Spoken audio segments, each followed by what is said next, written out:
All right. We're back. Hey, everybody. So, this is a continuation. I've restarted my stream officially at this point, but it's a continuation of basically the same stream as where I tried Snake Tales for Metal Gear Solid 2: Sons of Liberty, till I realized it wasn't canon and wasn't worth the effort because it's also pretty hard. I'm sure it's not difficult for anyone who's experienced enough and plays the games on the hardest difficulty, but for someone like me, yeah, it's a little too difficult, too much work, and I lost interest in even giving it that much of a shot when I realized it was not canon. They're just kind of like exactly what they sound like. Snake tales. They're just tales as in fictional stories. They're not canon, just made up, not part of the actual storyline. So I lost interest and said maybe I'll check it out later on YouTube. Either later today, probably not, or after I'm done with the whole Metal Gear Solid franchise, which will be at the end of Metal Gear Solid 4, because that's where I stopped playing, because I felt like that was the intentional ending of the game, of the series, yeah. And after that, I just felt like they were milking it. So maybe I'll check it out, maybe I won't. If you want to check it out, well, you can on YouTube. I'm sure there's a full playthrough of the Snake Tales for MGS2 there. But so now I'm gonna start Metal Gear Solid 3, and I haven't looked up anything about this game. The only thing I know about this game is the memes that came out of when it's been on GDQ, like the Snake Eater song playing on that big ass ladder. That's about all I know about it. But I've never actually sat and watched the whole speedrun or casual playthrough or anything, and I never played this game before because when it was first announced and I realized, and they said it was a prequel, I was a little ticked off because I was looking forward to a sequel after the cliffhanger ending of Metal Gear Solid 2. And that's not what we got. We got a prequel instead, and I was like, fuck this. I realize now that's obviously a mistake because prequels can sometimes help to set up sequels later, right? This is a prequel to the entire franchise. 1964 is when this takes place in the timeline. That's 7, 8, 9. That's 30 years before almost 30 years before the first Metal Gear. The one that we saw on MSX on YouTube. The little 8-bit fucking video game. Now, with Metal Gear Solid 2, this synopsis right here spoils the first chapter, the Tinker chapter. It tells you how it ends. So because of that, I'm a little too afraid of reading the synopsis for this one, so I'm just gonna go straight in. I'm not gonna read it because I'm afraid of there being spoilers for how the game starts or something. I don't want to see that shit. So I'm just going to double-click this, we're going to go straight in, and then I'm going to start my blind playthrough of Metal Gear Solid 3 Snake Eater.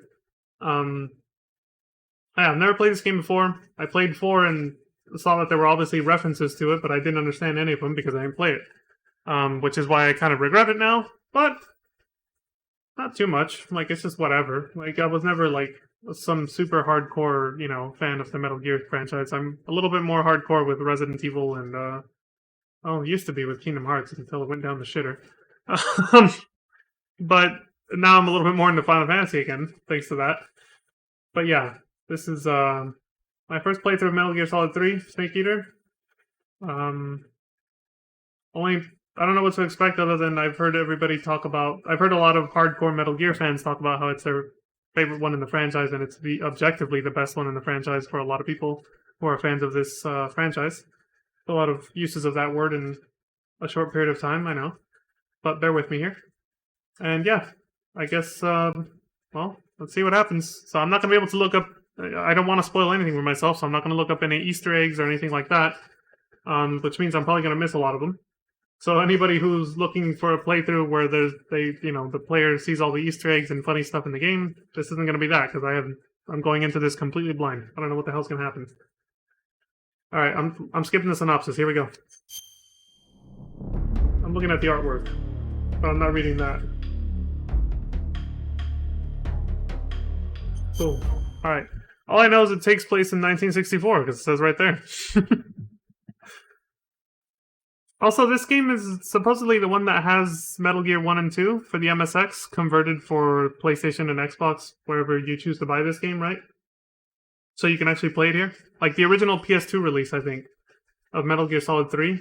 Or maybe you have to get the re-release, Subsistence. Just like Metal Gear Solid 2 had a re-release later with extra content. I think this one had one. I think you could play Metal Gear 1 and 2. Which is nice, because you're playing a prequel to those games. So you can play this game and then play those and see how the story connects, I guess. I don't know how they connect, because first playthrough. Alright, let's see the opening sequence. Oh, it just takes you straight to a title screen. There's no... What the hell is going on there?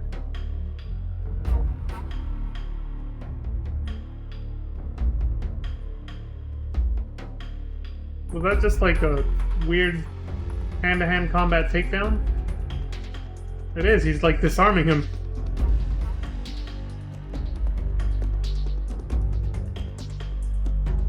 Is this the original title screen for...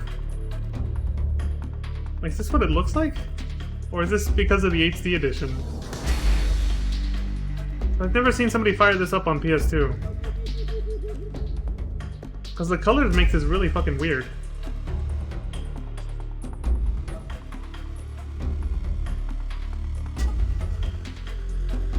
I wonder why Kojima decided to make this prequel after the cliffhanger ending in Metal Gear Solid 2. I guess I'll find out his reasons. Maybe I'll find out his reasons for it once I actually experience this story, but... Okay, there's no intro movie like Metal Gear Solid 2. We just gotta go. Alright, let's do it. Whew.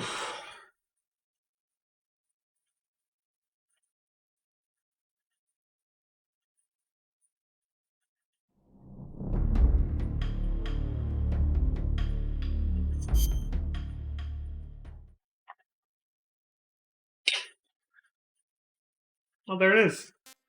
Metal Gear 1 and 2. That transforming thing again. So yeah, my original plan had been to actually play them, but then I looked up how difficult they are, even on this version, where they actually make them a little easier. There's like an easy mode for Metal Gear, but I saw how people were like, it's still hella fucking hard, and that's why I chose to watch Metal Gear 1 and 2 on YouTube when we started this little Metal Gear marathon.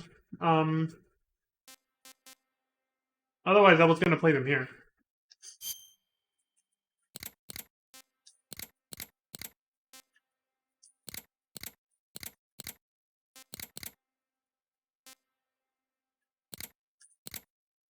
You can play the whole game in first person, or what the hell does normal mean? Okay, whatever.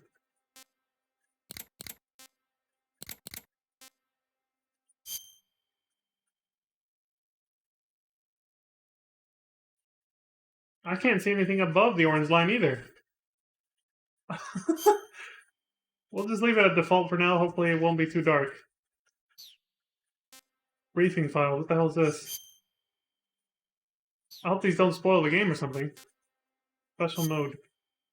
Basic actions and photo album. Beginner, intermediate, advanced.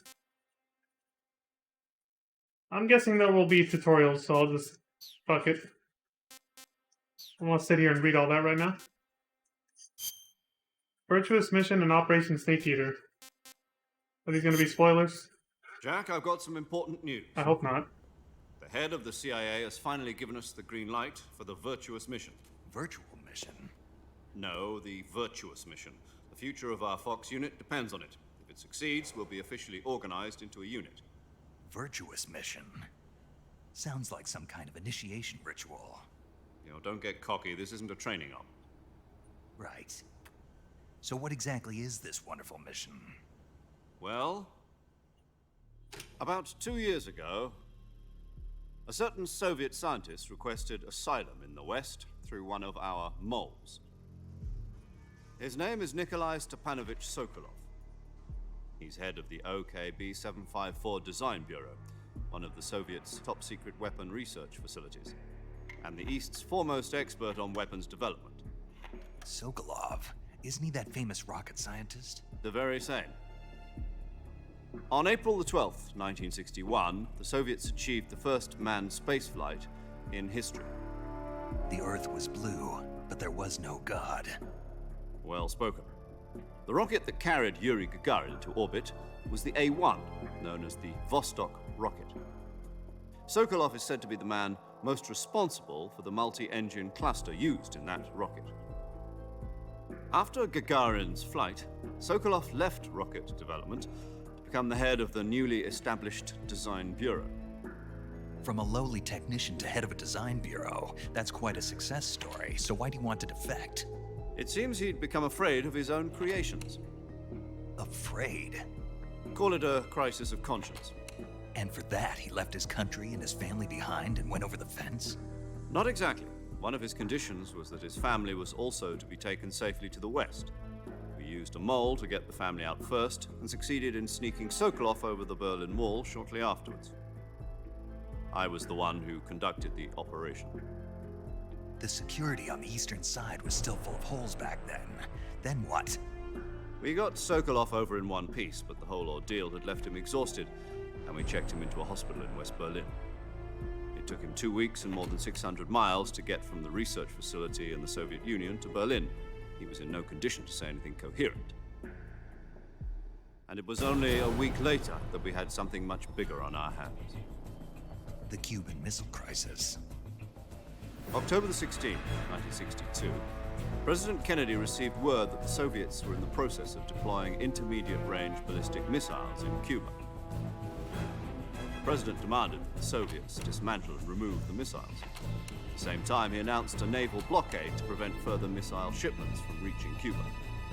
But the Soviets didn't back down, instead placing their armed forces on secondary alert. Soviet transport ships carrying missiles continued on course towards Cuba. US and Soviet forces went on alert for an all-out nuclear war.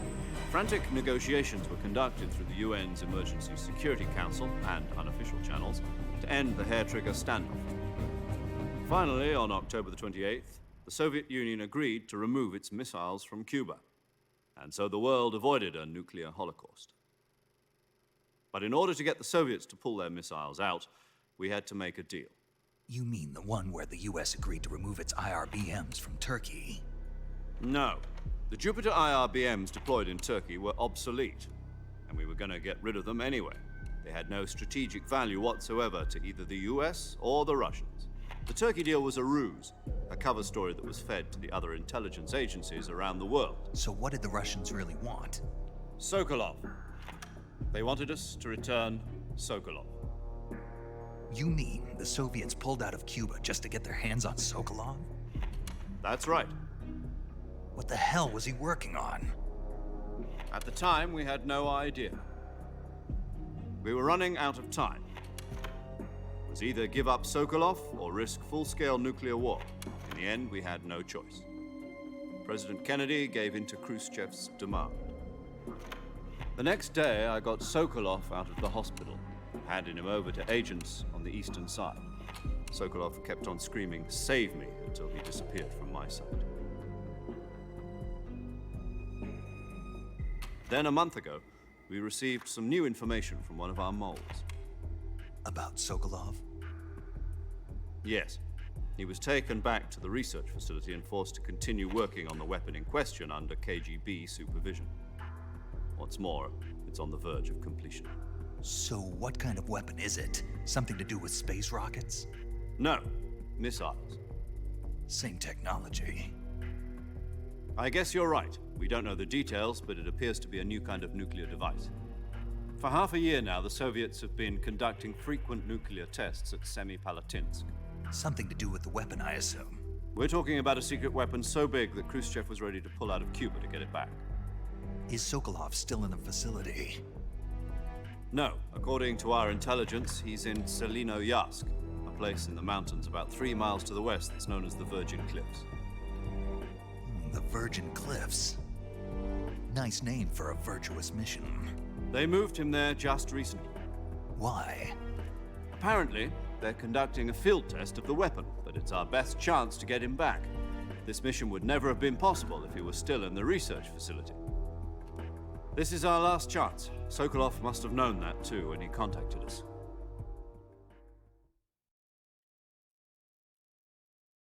Okay, so I'm guessing this game might be. I had to raise the volume because the way they were talking was really quiet, like the codec calls in MGS2 just now. I'll lower it back down, but because I don't know if the other cutscenes will be louder or not. I'll adjust as we go. Anyway, I'm guessing this game might be separated into 2 chapters, just like MGS2, the tanker chapter and the plant chapter. So I'm probably going to go ahead and skip this and not watch this because I feel like that might spoil what happened in the first one, assuming they go in this order, top to bottom. So I'll just go ahead and hit new game, and depending on what happens, maybe I'll come back to see the Operation Snake Eater briefing file. And if not, I'll just, Maybe they'll even play. We might have to sit through that again right now after I hit new game. I don't know. I don't know shit about this game, so. New game, I'm playing the MGS series for the first time. I like MGS1, I like MGS2, I like MGS3. What the hell is this? Why not just speak English to me and tell me what you're trying to get me to choose here? This doesn't look like a standard difficulty setting choice. This looks more like a playstyle choice.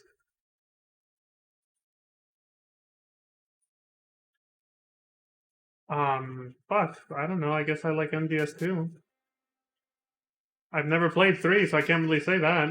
And 1, if I had to compare 1 and 2, I like 2 better because it has better features, obviously. Better quality of life features, that's the only reason.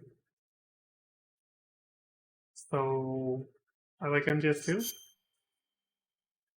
That's not even a difficulty. What the hell is that for, dude? What is this?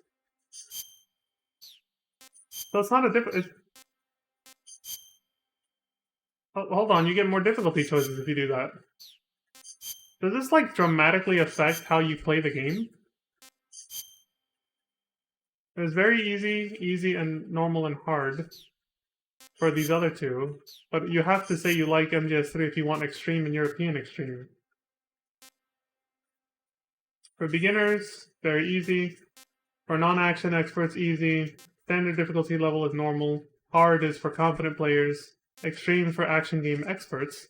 And European extreme, game ends when being seen by enemy. You can never get caught. Okay, so that's the same as the previous games. I just don't know what the hell this shit is. Like I said, I looked nothing up because I wanted this to be a completely blind playthrough. Does it say the same thing for all of them? Yeah. I'm not sure if I should hit this or just be honest and say I like MGS2. Because I kind of want to experience this game as it's meant to be. I don't know if choosing this is going to change the gameplay style to something it's not really designed for, or I don't fucking know.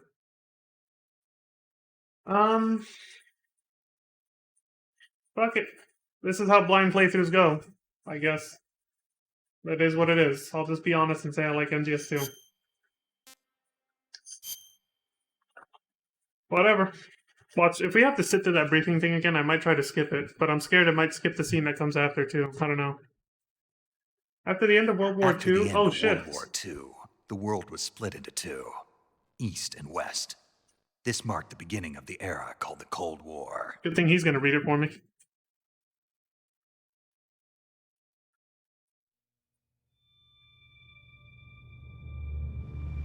Okay, now we have a proper intro.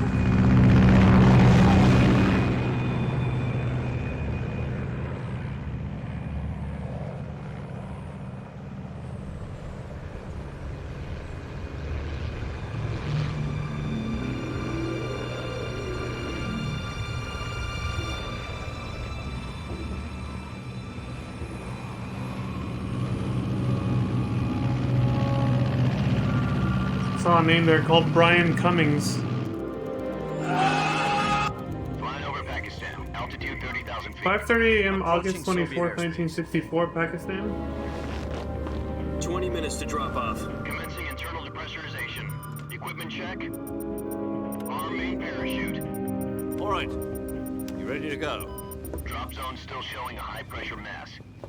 Cav okay. Good. We've got high visibility.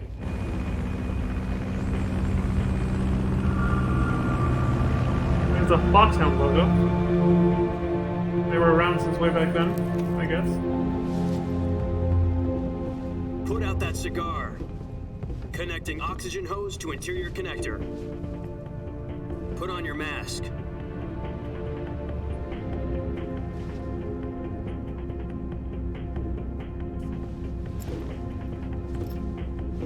Does this panty waste know what he's doing? Approaching release point. 10 minutes to drop off. Hey, are you deaf? He said put out the cigar and put on your mask.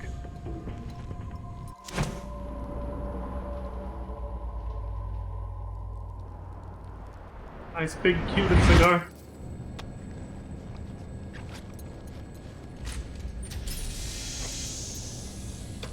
Depressurization complete. Checking oxygen supply. 6 minutes to drop off. Opening rear hatch.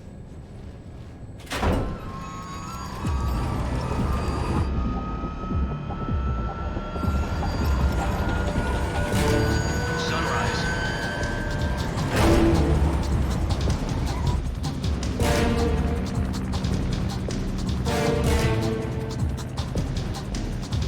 External temperature minus 46 degrees Celsius. 2 minutes to drop off. Stand up. You'll be falling at 130 miles per hour. Try not to get frostbite from the wind chill. 1 minute to drop off. Move to the rear. Activate bailout model. This is one for the history books. The world's first Halo jump. 10 seconds to drop off. Stand by. Status okay. All green. Prepare for drop-off. Countdown. 5, 4, 3, 2, 1. Spread your wings And fly. God be with you.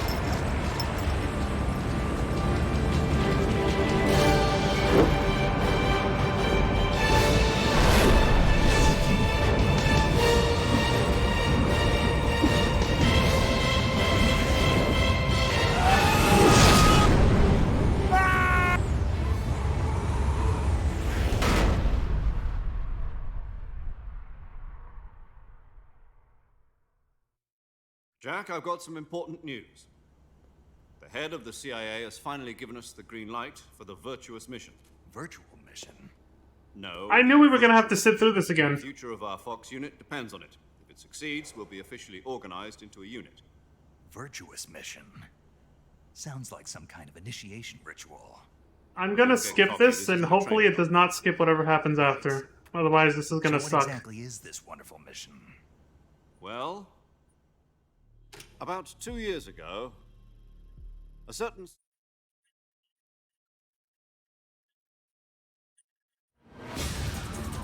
Okay, I'm hoping that did not skip anything we didn't already see when I looked at the briefing file.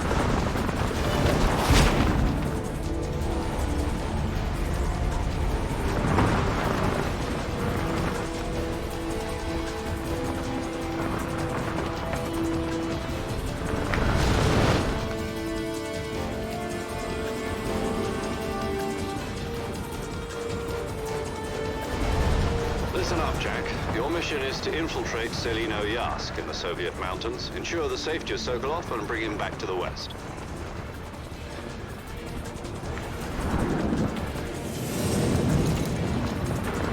If we don't get Sokolov back before that weapon is complete, we'll be facing a major crisis. The clock is ticking.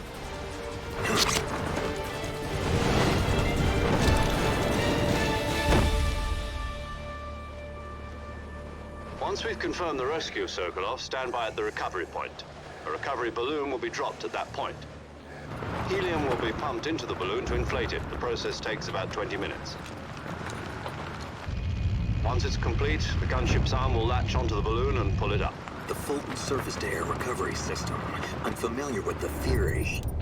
Take it easy. It's been combat proven. Do you think Sokolov is up to it? The shock will be less than during a parachute jump, and the arm can handle up to 500 pounds. So you're planning on going over the border in a single combat talent? She's equipped with 2 6-barrel 20mm Vulcan cannons, as well as 2 40mm machine guns. Sounds like she could hold her own against a battalion of tanks. Even with the fuel in the reserve tank, we're facing a 4-hour time limit. If all goes well, it shouldn't take more than a few hours. Home in time for dinner. But if anything goes wrong, You'll be eating dinner, breakfast, and all the rest of your meals in the jungle.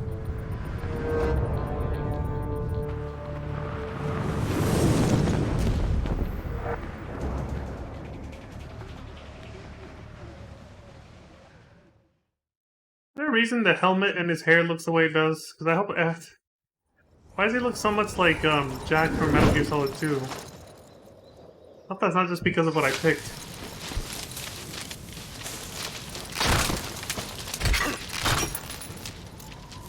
Well, there goes that. I couldn't see what it said, but I see that what his helmet says, though. It says Operation Snake Eater on it. U.S. Army something else. The front of the helmet, I mean. There we go. Metal Gear Solid Snake Eater.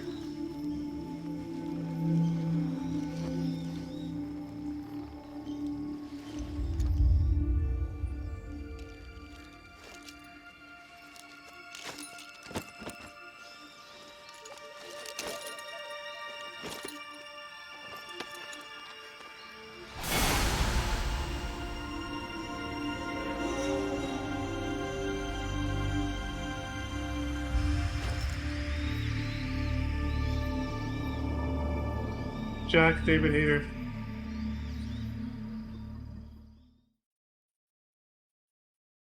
He doesn't look like what he does in the briefing mission. I don't know if this is intentional or not.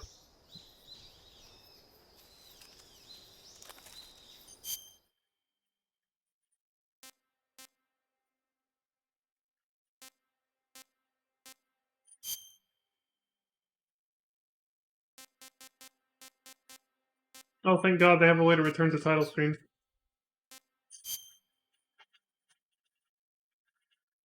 Okay, fat environments. Check.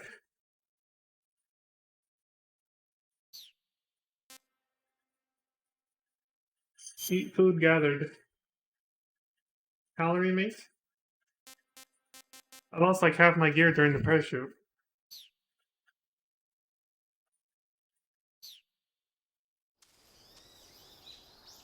Alright, let me look this up. Now that we've actually seen the intro.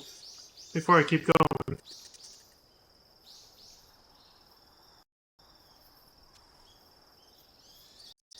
me look at what these options actually do.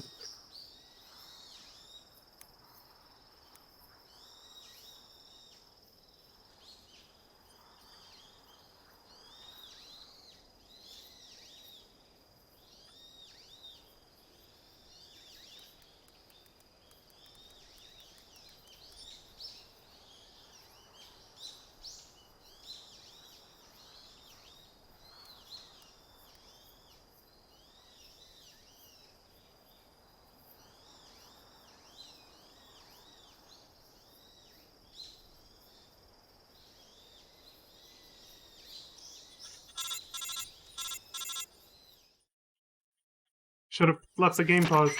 Do you copy? You're already in enemy territory, and somebody might be listening in. From here on out, we'll be using code names to refer to each other. Your code name for this mission will be Naked Snake. I'll be referring to you as Snake from now on. You're not to mention your real name. Snake? What, you don't like snakes? What do you mean? You've eaten one before, haven't you? In survival training? I'm glad to hear that. I don't know if I'd ever order one in a restaurant, but... Be careful, you might not have a choice. What about you, Major? What should I call you? Let's see. I'll be Tom. Call me Major Tom. Oh, and Snake, Yeah, the crew isn't watching anymore. You can take off the disguise now. good idea. This isn't right. Time for the snake to shed his skin. Very good. I was hoping they would eventually explain this.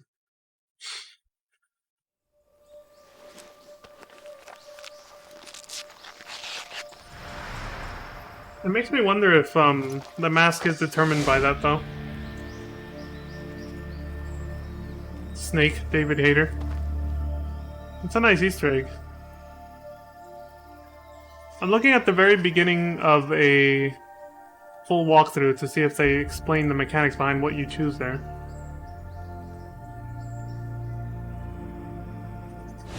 So it's full walkthrough, select to start a new game. When you're given 3 options, choose I like MGS2, which I did, and you'll receive a bonus scene. Is that what we just saw, or was that normal for the game? And it says, choose a difficulty you wish to play on and watch the opening cutscene. Can you That's all it hear me, said. Major Tom? Okay. This is Snake. Kept you waiting, huh? This will be a sneaking mission. You must not be seen by the enemy. You must leave no trace of your presence. Is that clear? This kind of infiltration is the Fox unit's speciality. In other words, weapons and equipment are procured on site. That goes for food as well. You're completely naked, just as your name implies. Great. Now I see why you asked me if I like snakes. I suppose calling me Snake was your idea of a joke, too. No, There's a good reason for that. I'll tell you later when the time is right. Gotcha. Getting back to the subject, how exactly am I supposed to feed myself? You've been issued a knife and a tranquilizer gun. Use them to hunt for food. You'll also find some medical supplies in your backpack. Yeah, about the backpack. I lost it in a tree on the way down. I see. Well, you'd better go back and get it then. You know where it is? No problem. I can see it from here. It's stuck on a branch. To climb a tree, stand in front of a tree that's covered in ivy and press the action button. I'll be monitoring your progress over the radio. We can't risk violating Soviet airspace, but I'll be in the gunship. My frequency is 140.85. I'll give you a call if I need to talk to you. If you need to talk to me, use the send function. Okay, Snake, go get your backpack.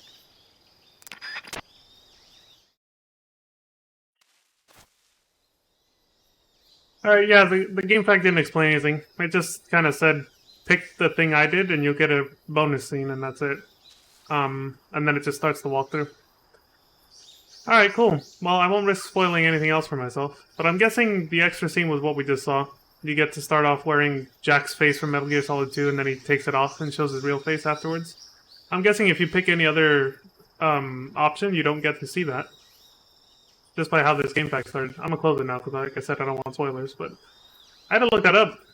I was like, was that like a costume pick, so you could look like Jack if you wanted to for the whole game? No. That would be kind of cool, though, if it was. But it would suck if they didn't explain it that way beforehand. But no, I guess it was just for a little Easter egg for an extra scene. I'm wondering what happens if you pick any of the other options now.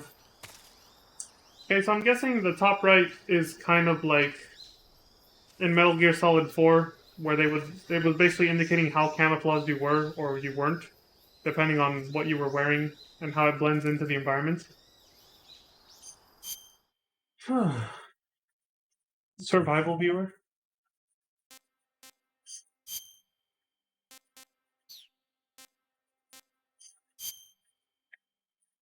Alright, I guess I just pick a direction and go.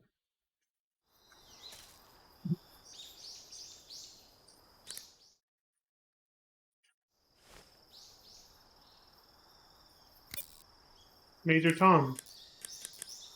At least that's what he said his name is going to be for the rest of this operation, because they're using code names, right?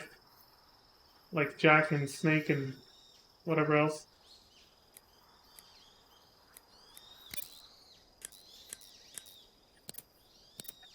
Okay. He said it was on a tree, right?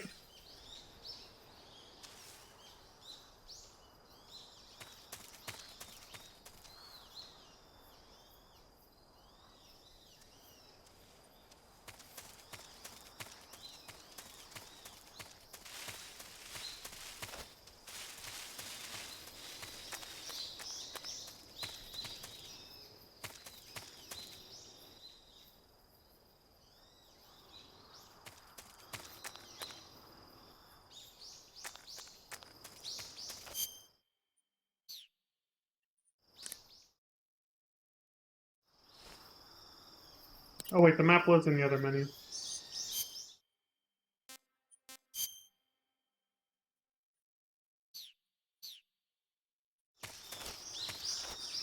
I feel like this is going to play a lot like Metal Gear Solid 4. Yeah. I haven't played Metal Gear Solid 4 in ages, but this is giving me the same vibe. The camera controls and everything else. What the hell? You're finally, like, not forced into a top-down view, you know? Okay, he said Tom Holland Crimson. I was like, is that what he said his codename was going to be? I was, like, half paying attention because I was looking at the game fact that I found to see if, see how that choice I made affected, the game. I guess that was just what he said. It just gives you an extra scene. And that's it.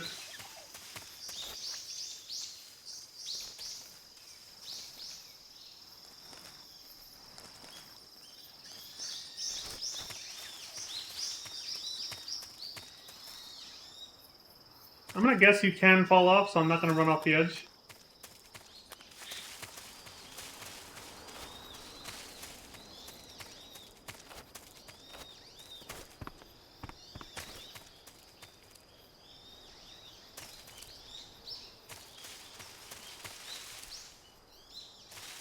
There's a snake.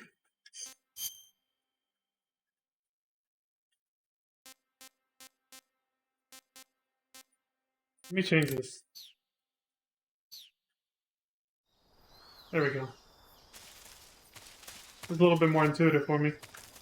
For some reason. Not for first person, though. I don't know why my brain is like that, but whatever. I'll just get used to this one then.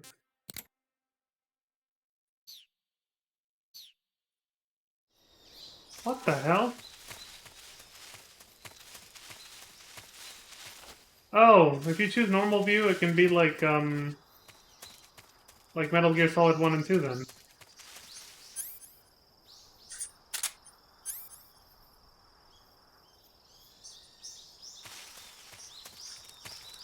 Can I kill this thing? I don't think so. What if I shoot it with the tranquilizer gun? Oh right, he said it's in the backpack. Which I dropped. The fuck is this? A revival pill. Espionage pill developed by the CIA. Can wake up from fake death. Use with the X button and window. What the fuck? Is that a tooth? So he has it in, like, underneath his tooth and he can just, like, activate it, like, really super secret spy style? Life medicine? Developed by USSR. Restores life. Press X button and window to use. Okay.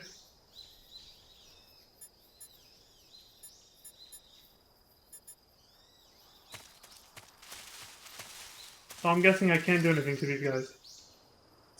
Oh, wait, yes I can. I just have to go in first person. R Snake H. The hell is this? Reticulated python meat. Press square button to hold, release to throw. How strong square button is pressed varies the distance. Why would I want to throw it?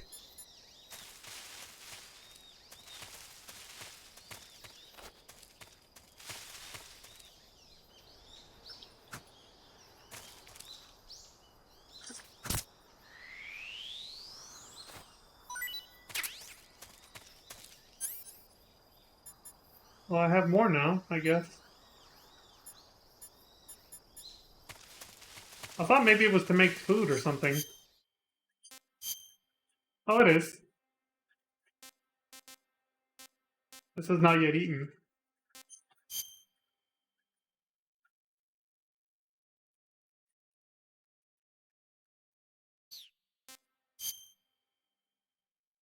Eat or dispose. Okay.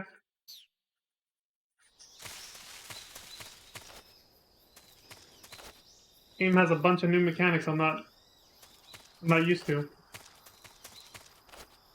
Gameplay wise, like I said, it does feel like Metal Gear Solid 4 when you have the free camera as opposed to this. But other than that, the eating mechanics seem to be exclusive to this. That was definitely not a Metal Gear Solid 4 thing. Alright, let's start heading north.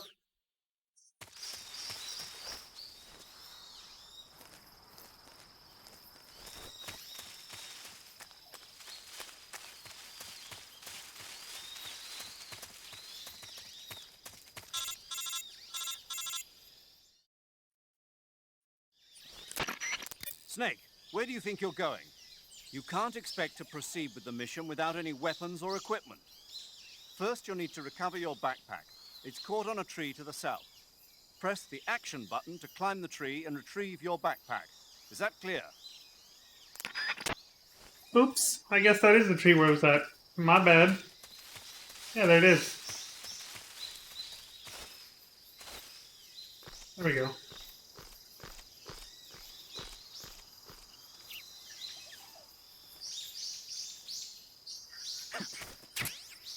Sweet, we got our shit.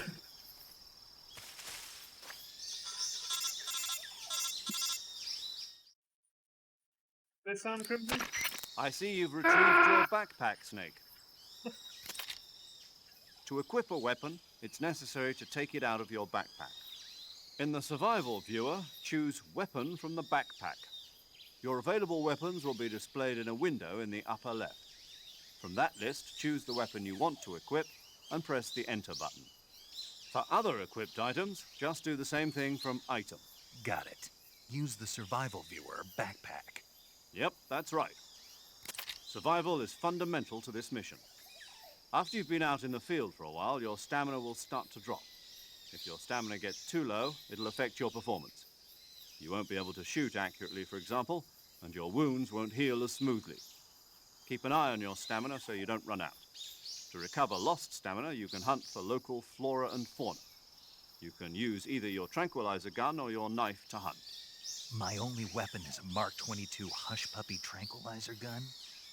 That's right. It's been fitted with its own suppressor. However, the suppressor will deteriorate every time you fire. Once its durability reaches 0, the noise suppression effect will be gone. So don't get too trigger happy with it. The suppressor's durability is shown in the icon. Any weapons and equipment beyond what you're carrying now, you'll have to find as you go. I have to find my own weapons and equipment? Whose crazy idea was this anyway? Solo covert actions are standard Fox operating procedure. You can't leave any traces of your presence. No weapons, equipment, footprints, sweat, or bodily waste. The same goes for bullets and cartridges, too. Your presence in enemy territory is already a violation of international conventions of warfare. There aren't supposed to be any American soldiers in Russia. It could spark an international incident. You can't let anyone see you. You can't let the enemy know you're there. This is a stealth mission. You're a ghost, Snake, in every sense of the word. And there'll be no rescue if you're captured. The military and US government will deny any involvement in the affair. Then I'll just have to take care of myself, huh? I'm afraid so. You've been given a fake death pill for that purpose. SIS guidelines stipulate that soldiers on covert ops like this one be issued a potassium cyanide capsule. Tape it to your body so you can take it when you need to. How generous of you. Use it if you're taken prisoner by the enemy. It'll send you into a state of false death for a short time. Fooling them into thinking that I'm really dead. So how do I come back to life? Just take the revival pill. You mean that thing they put in my tooth before the mission? That's the one. But be careful. If you remain in a state of false death for too long, nothing will be able to bring you back. Remember that. I'll keep it in mind. You said this was a solo mission, right? Right. I guess that means I can't count on any reinforcements. Correct. The mission rests entirely in your hands. A real one-man army. Relax. There's a support team ready to back you up over the radio. Who? I'll introduce them to you. This time, survival is of utmost importance. The first member of the support team will be in charge of monitoring your physical condition, acting as a medic, so to speak, as well as recording your mission data. She's a member of Fox as well, and she's here on the gunship with me. She? Hello, Snake. I'm paramedic. Nice to meet you. Paramedic. As in a medic who comes in by parachute. Aren't you going to tell me your real name? Are you going to tell me yours, Mr. Snake? My name, huh? It's John Doe.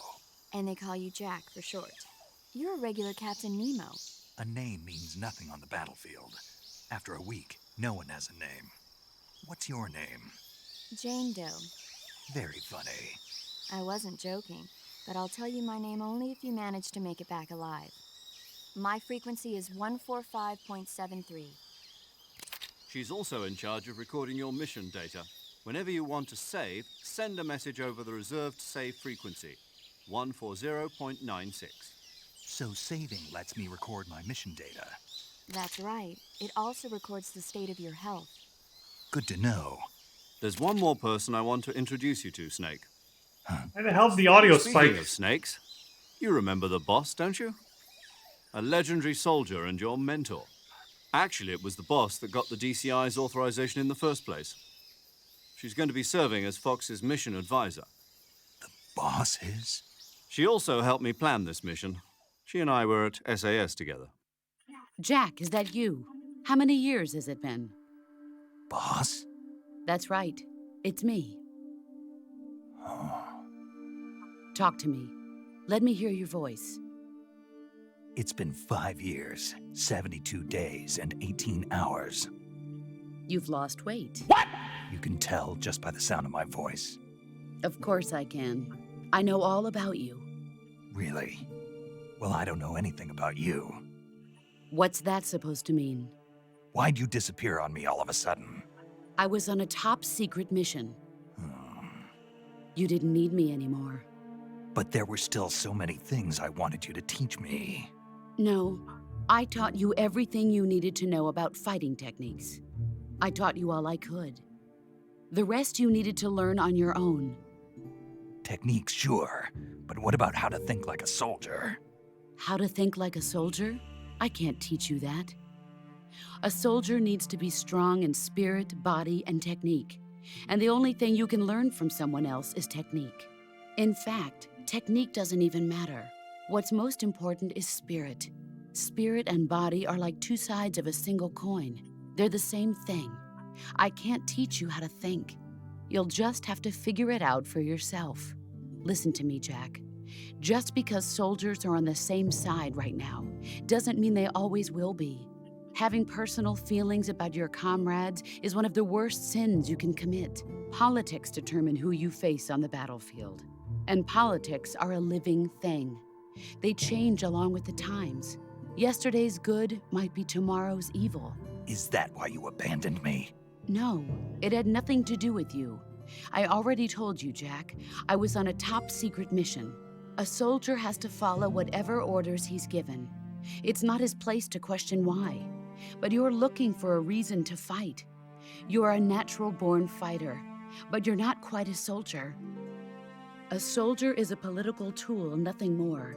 That's doubly true if he's a career soldier. Right and wrong have no place in his mission. He has no enemies and no friends. Only the mission. Feels too real, You man. follow Holy the shit. orders you're given. That's what being a soldier is. I do whatever I have to get the job done. I don't think about politics. That's not the same thing. Sooner or later, your conscience is going to bother you.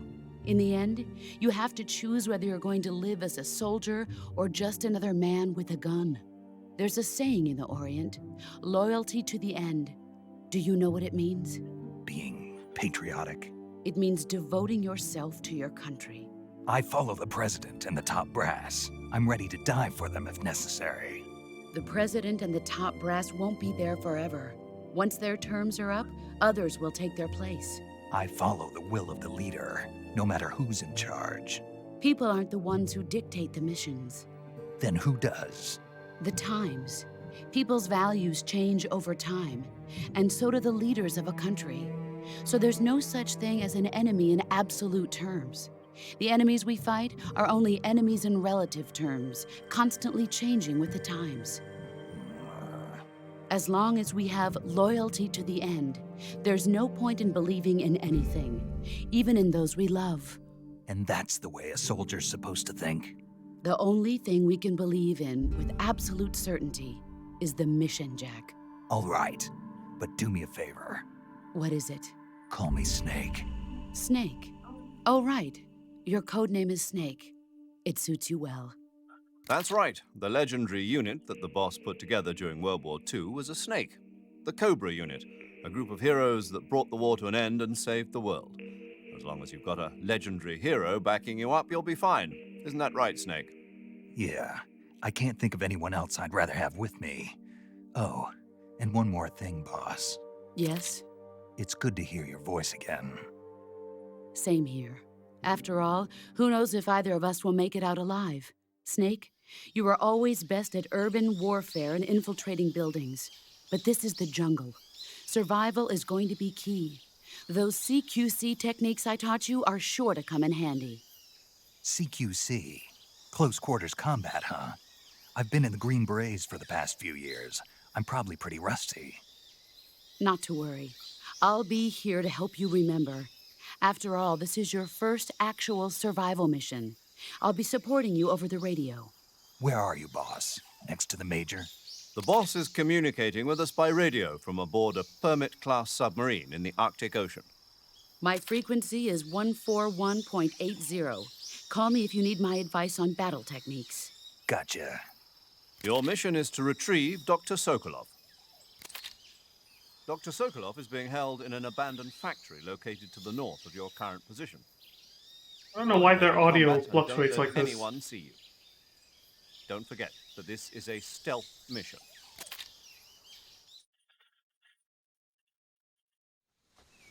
Snake, try to remember some of the basics of CQC.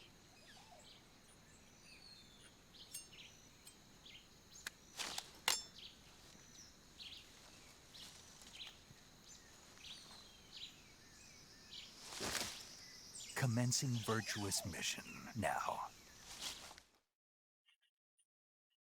They go from being loud to being quiet to loud again, like at weird times. I don't know what the hell's going on, but I can't really do much about it. So this is where they introduced proper CQC, which was seen in Metal Gear Solid 4 for me for the first time. What the hell is that? Hold on, let me read this. MK22 tranquilizer gun. Press square button aim and release the fire. Put on or off suppressor with the X button. They actually give you the option. What the hell is this? Directional microphone. Microphone that can make up small sounds. When equipped, it picks up sounds of... yeah. This thing. Easy gun. Special silent tranquilizer gun with built-in laser sight. Camo index and stamina fall in lesser amounts. Wait, so it's an easy mode exclusive version of this, and it has infinite ammo. Well, I said it before. As time went on, newer and newer games became gradually more easier than the previous ones. So I guess it stands to reason that the easy mode for this game is even easier than easy mode for Metal Gear Solid 1 or 2, basically. Because you didn't get something like this in that game. Okay, so let's see the difference.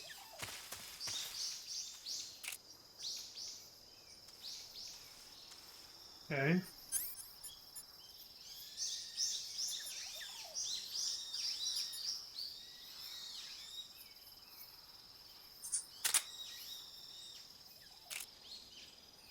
It's so tiny. What the hell? Look at this. Like a little pop gun. Wait, can I actually shoot a butterfly with this? I'll never hit that. No. Wait, so how does it work? Like, what is the main difference besides the index camo? Or is that really the only difference? Like, just by having it on, I'm 80% camouflaged? Holy shit! That is incredibly easy.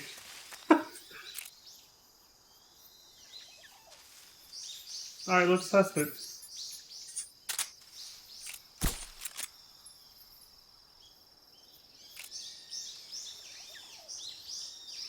Trying to hit a butterfly with this thing. And this, what, has to reload after every shot?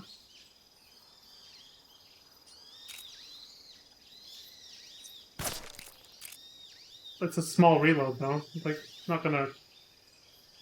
It's not much different from the M9, basically.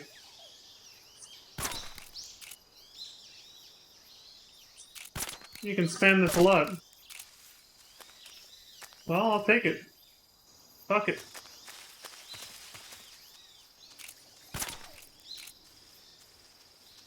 Still trying to hit a butterfly.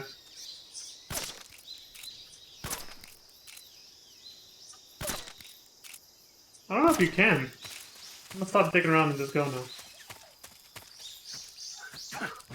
Okay. Is it different when you... No, it's the same. Whatever. I feel like cutscenes and codec calls have gotten even longer now. Like, we just got a huge lore exposition dump. We still haven't seen our first enemy.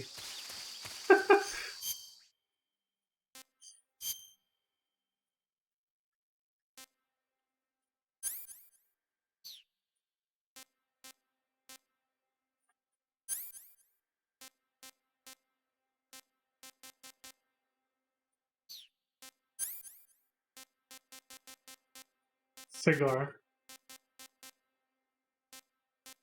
The AP sensor. Okay.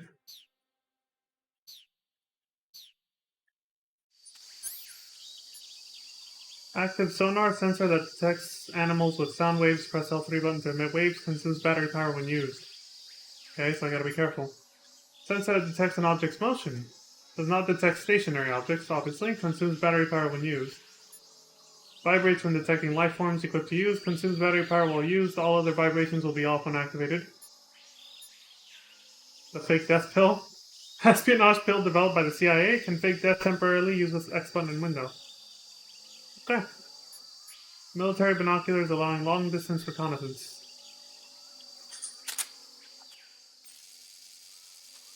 That is such a slow zoom.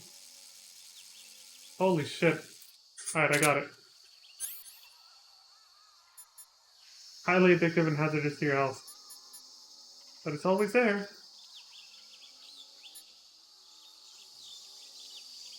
When you need it, I guess.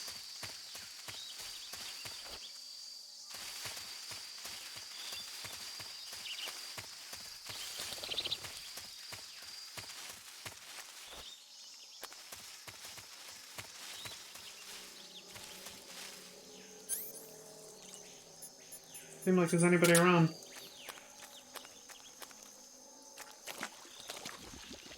Shit, I'm in a swamp.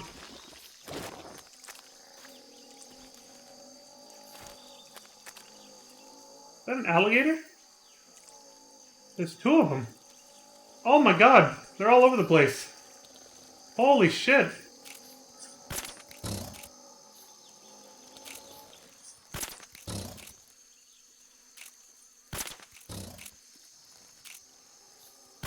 Lagartos.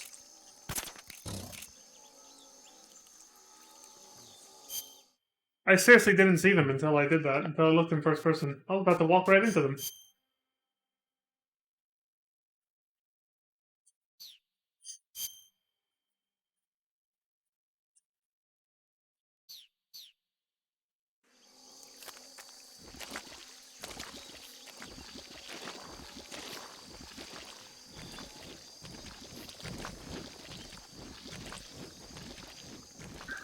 Oh shit!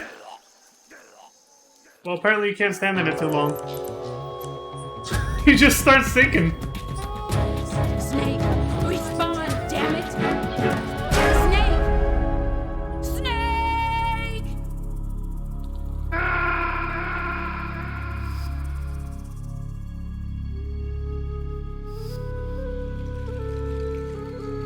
That snake is dead, but it's changing.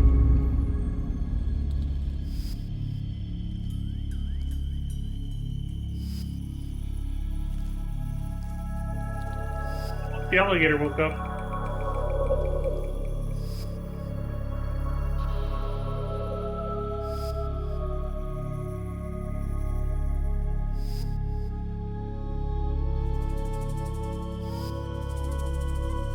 Time paradox?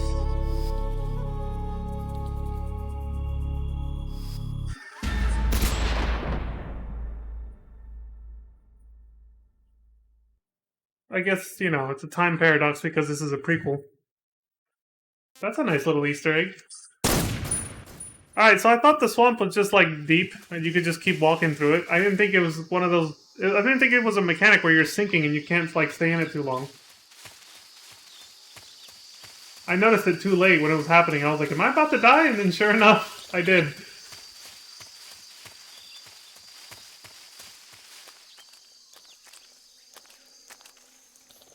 Well, shit. I guess that means I'll have to cross over... Yeah, like... the order that I'm stunning these fools.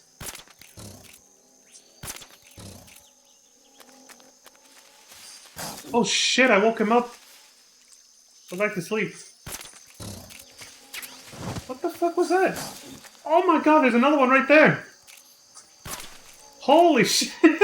I did not see it!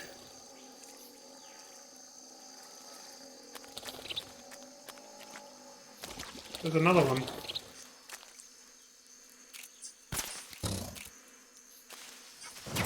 Wait. Go back to sleep, jackass. Is that a beehive? Ow! Surprised he's not turning around to try and bite me.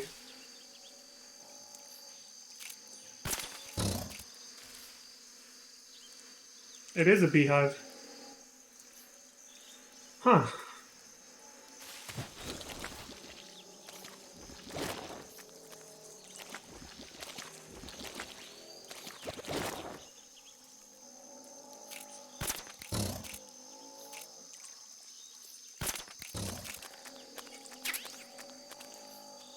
What happens if I shoot it from here?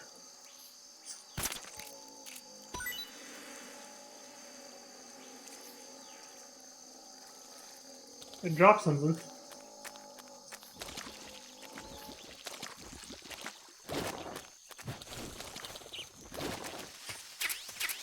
Ow! Fucking... God, this guy's a prick. What did I get? Let me see.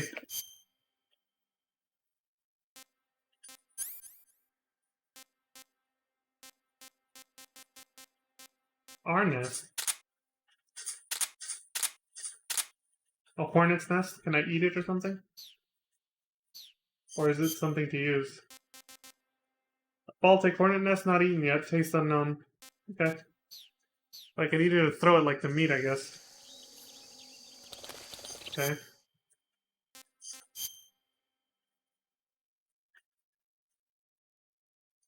I guess we keep it going north.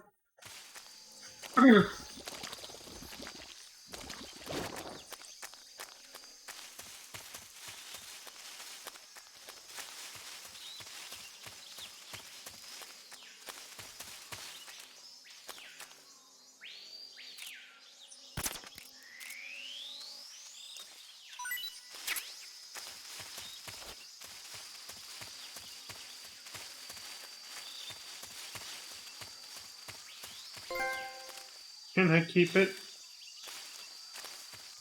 Oh, when you're about to transition to a new area, you get the letterbox on the top and bottom of the screen to let you know you're about to change areas. That's a nice quality of life update, because the older games didn't warn you about that when you were about to go through a door or something, and then you would just go straight through. But usually you knew it was going to happen because there was a door there, right? So it wasn't too big of a problem anyway, but still, it's nice. There's not so many doors here because this isn't urban anymore. Like they said, it's a jungle now. Instead of an urban environment like we're used to. Major, I've spotted 2 enemy soldiers.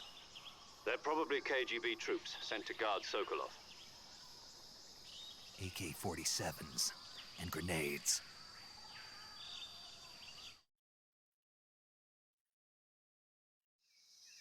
Snake, your presence in Soviet territory is already a violation of international law. You can't let the Kremlin find out that the CIA and the American government are involved. Contact with the enemy is strictly prohibited. Don't engage them in battle either. This is a stealth mission. Got that? The Major is right. The point of this mission is to sneak through the jungle without being seen. The success of the mission depends on how well you use your camouflage. Change your camouflage by selecting Camouflage from the Survival Viewer. The Uniform option lets you pick your uniform, while the Face option lets you change your face paint. Choosing camouflage that blends in with your surroundings will help you conceal yourself more effectively. Also, don't forget that anything that moves will stand out in the jungle. If you just stand up and run around like an idiot, you're bound to be spotted. But if you crawl instead, you should be able to sneak by without being noticed. You can see how effective your camouflage is by looking at the Camo Index. The Camo Index shows how well your current camouflage blends in with the surrounding area. The higher the value, the harder you are to spot, and vice versa. The key is to make yourself one with nature. Keep that in mind as you go along, okay?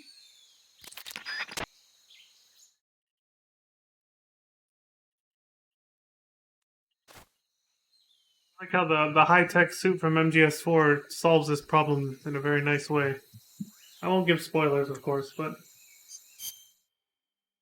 this is the 60s. We don't have that kind of technology yet, so you have to do it this way. Oh good, the game just tells you straight up. Woodland will give you +5.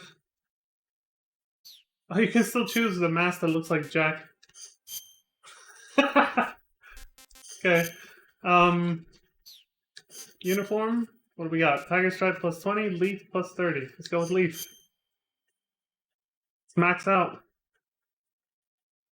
We're at 50% without the easy gun. It stays locked at 80% though, when you have it on. I'm wondering if I can pick something that goes above 80%. Does the easy gun bring it back down to 80%, or does it keep it above? I guess I won't know until I have something that'll go above that. But for now, we got this, I guess. Okay, here we go, 90%. Okay, it keeps it at 90%, as it should. Right on. So it's still worth it to change my camo. I can totally see you. I'm guessing that's for reaching like 90 to 100% camo. Oop, no. Same jank from the previous two games is still there. Okay, yeah. Let's see if there's anything in here. Bug juice.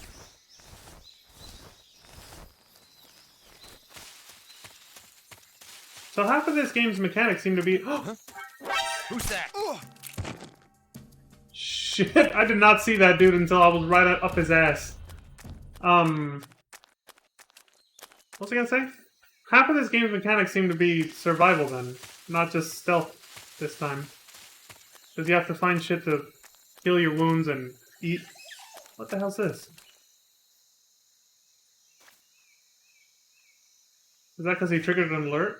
I'm guessing.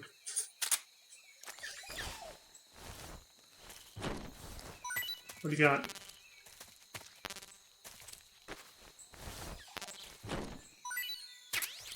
Okay. For this thing, right?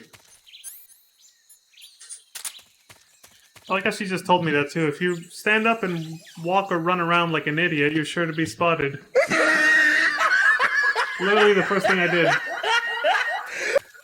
I didn't know that guy was there, though. I literally did not see him until I bumped into him, almost. Camouflage works. They have a green outfit, and lo and behold, I didn't see them amongst all this green shit.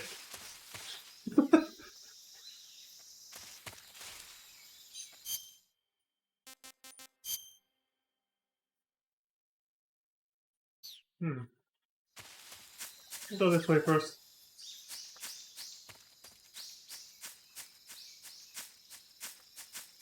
And climb this tree.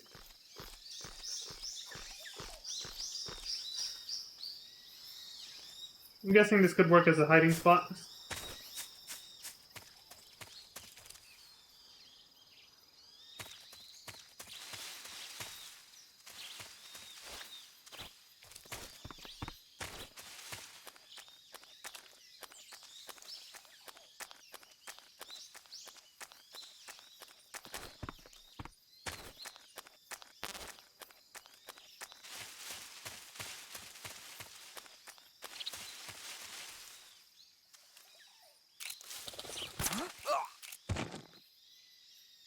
I definitely gotta switch camera modes. This ain't gonna work in the long run.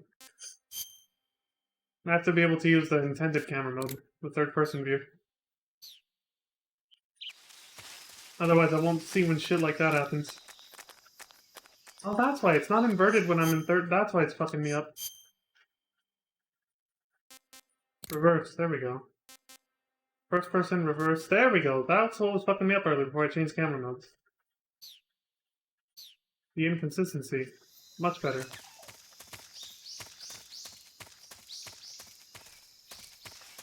think I saw some. I did not see that guy. Holy shit, dude. Their camouflage is working on my eyes as good as mine is on theirs. Which, by the way, my camouflage is just from the fucking gun I'm using.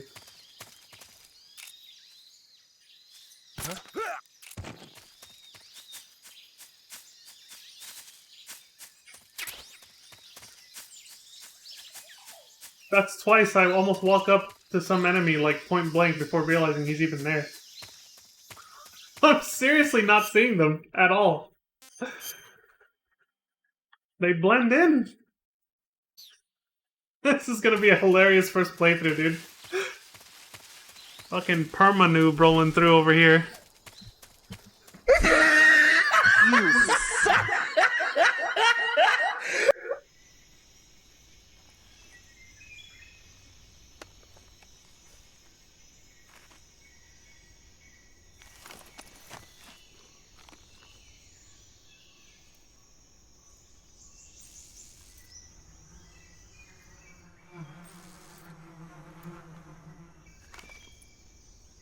That smile says it all. I know what he wants to do.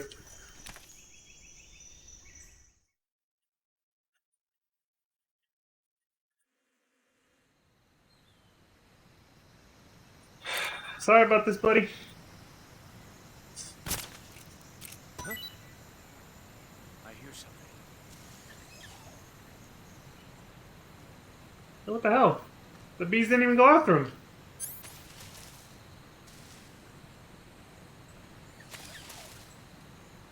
There's nothing here.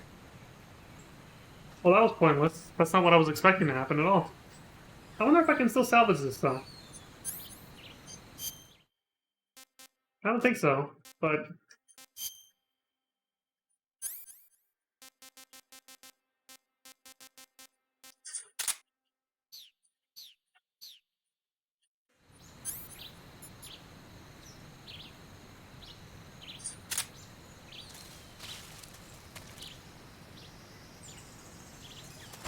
Oh!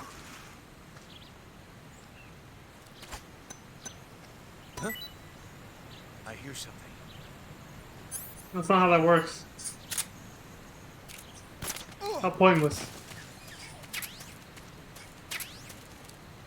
I don't know what happened. I thought the bees were gonna swarm it. The bees were gonna swarm his ass when I did that, but nothing happened.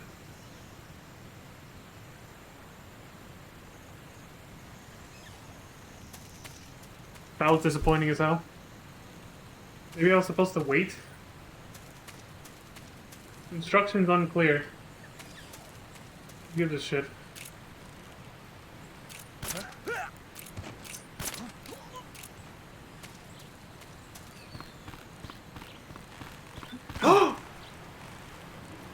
Dude, the bridge is... Oh, well, there goes those guys.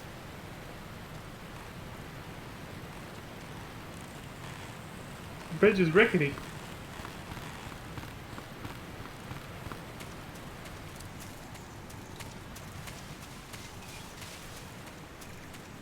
What the hell is this?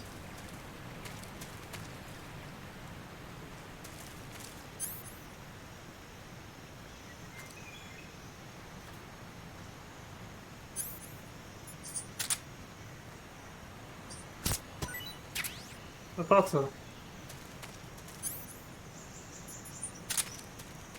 80% camouflage at all times with this gun. Yeah, a noob like me really needs it. That would have been busted like 300 times already.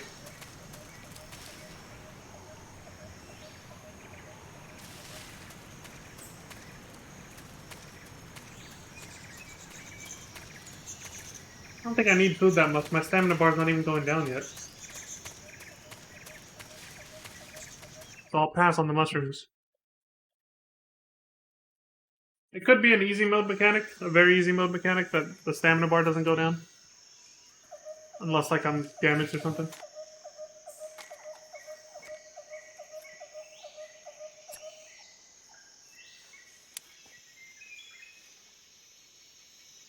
Major, I've reached the abandoned factory where Sokolov is supposedly being held.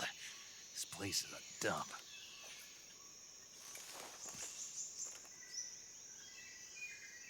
I can't see Sokolov from here. The security is pretty tight. There are sentries posted around the perimeter. I wonder how many are inside.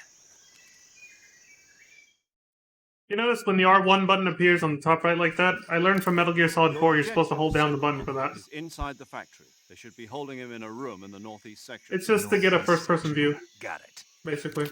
Be careful. Your mission is to bring Sokolov back alive. He must not be exposed to any kind of danger. Do not approach Sokolov while in the alert phase. Right. Oh, and one more thing, Snake. You mean there's more? No, it's just that when you get to Sokolov, I want you to tell him something from me. And that is? Sorry for being so late. Is that all? Yes.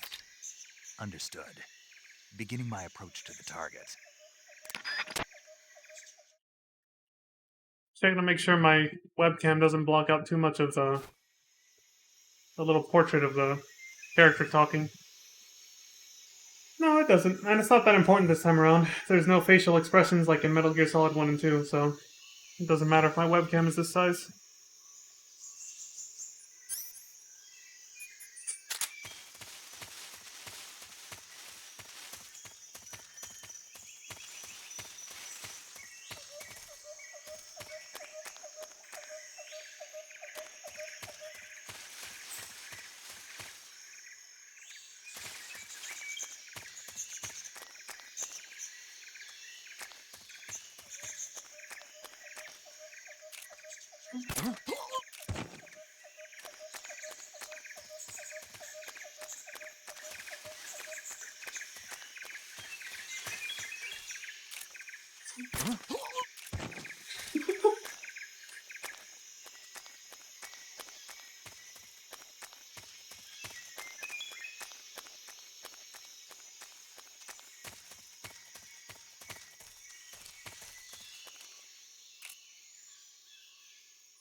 I can't open these lockers. Like, there ain't jack shit here.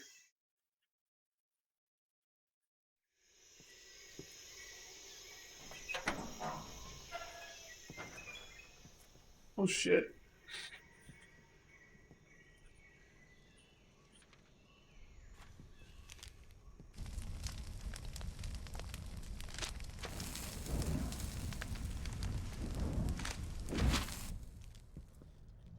You must be Sokolov. Are you one of Volgin's men? You'll never get it from me. No. I'm a CIA agent. I've come to escort you back to the other side of the Iron Curtain. You're CIA? Yeah. I was sent by Major Zero, the man who got you out 2 years ago. Zero? I have a message from him. What is it? He said to tell you sorry for being so late. Did he now? What does it mean? It means he's a man of his word. But we've got no time for this. You have to get me out of here before they arrive. Who's they? Colonel Volgin of GRU. You in the West know him as Thunderbolt. Thunderbolt? Never heard of him. He's a member of the Army's extremist faction, a man who seeks to seize control of the motherland. Ever since the Cuban Missile Crisis 2 years ago, Khrushchev has been pursuing a policy of peaceful coexistence with the West. Despite resistance and criticism from hawks in the army and the provincial authorities, Khrushchev has managed to suppress the opposition so far. But the failure of his agricultural policies has put him in a precarious position. And on top of that, the tragedy last November. President Kennedy's assassination. Precisely. In a sense, Khrushchev has lost his biggest partner, and his power base is rapidly crumbling away. A certain group is plotting to use this opportunity to seize power by rallying the anti-government forces, overthrowing Khrushchev, and installing Brezhnev and Kosygin in his place. The mastermind behind this plot is Colonel Volgin of the GRU.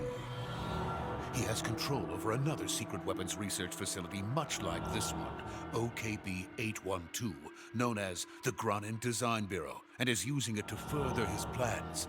But that is not enough to satisfy him. Now he's plotting to seize the secret weapon I have been developing here and use it as leverage in his bid for power.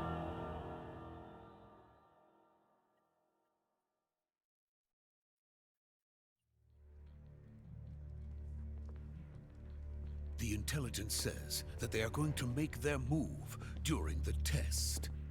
Then, the soldiers outside. Exactly.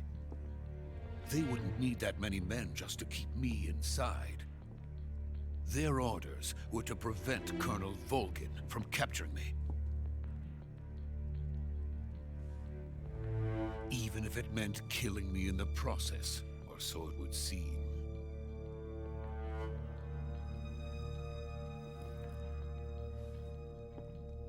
Volgin will come.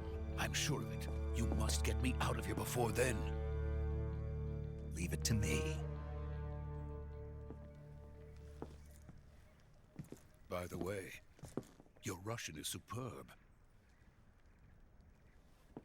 Where did you learn to speak it? From my mentor. Is that so? America is truly a frightening country. Having second thoughts?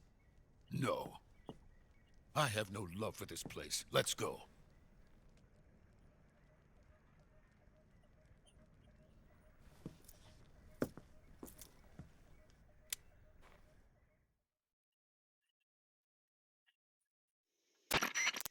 Major, this is Snake. Sokolov is safe with me. He's doing fine. No injuries. Good work, Snake. Now hurry up and get Sokolov to the recovery point. We'll rendezvous with you there. Roger. What about the sentries? I managed to get past them. I see. What about the boss? We lost contact with the boss some time ago. What happened? It's probably just a weak signal. Just hurry and get Sokolov out of there.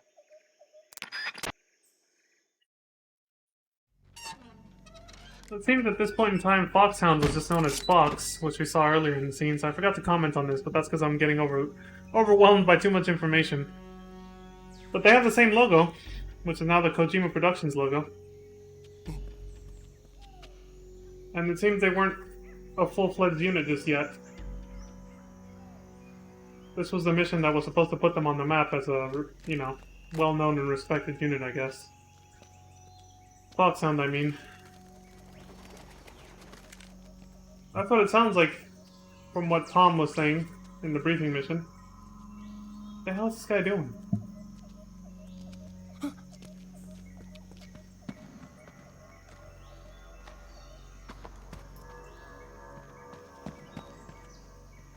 That dude is not going to camouflage at all in the jungle.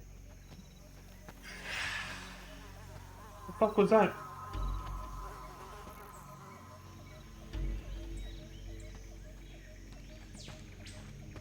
Freeze!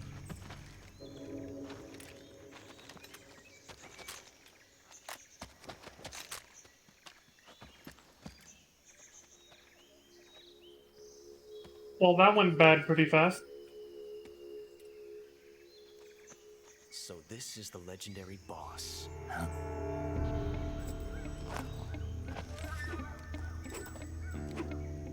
Huh?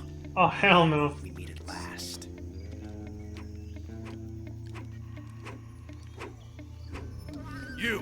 You're from the Ocelot unit of Spetsnaz. Huh. What's a GRU soldier doing here?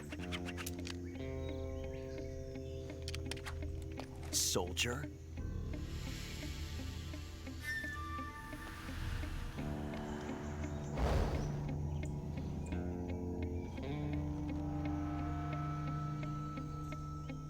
He's the Ocelot commander. Ha! That's Major Ocelot to you. Holy shit, it's... Don't you forget it. It's young Ocelot! Josh Keaton. Sokolov is ours. Now get out of here. And Ocelot never lets his prey escape. What?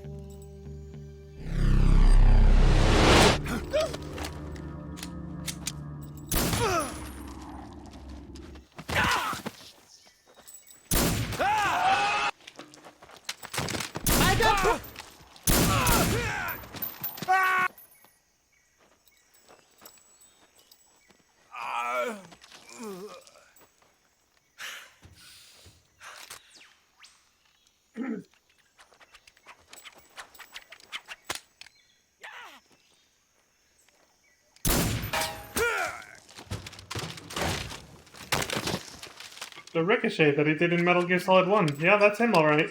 He knows what he's doing with the pistol. Sporting those cowboy boots, because he loves spaghetti westerns and shit. Cowboy movies. It's weird not to hear him be voiced by Patrick Zimmerman, though. I will say.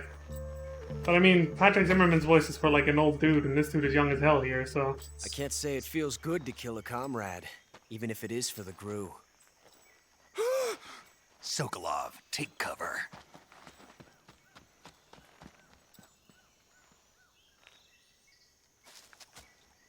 Yeah, he has Ocelot's trademark fucking showmanship. Huh. He loves grand entrances, doesn't he? You're not the boss, are you?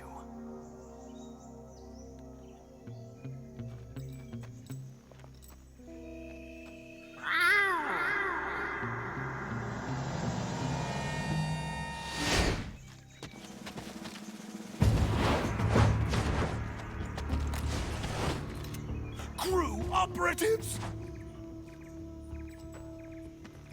What is that stance? Huh. That gun.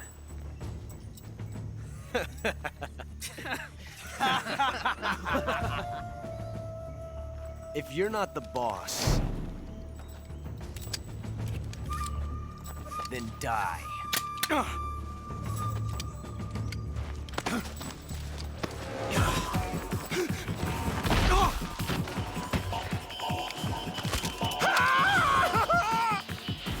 Major!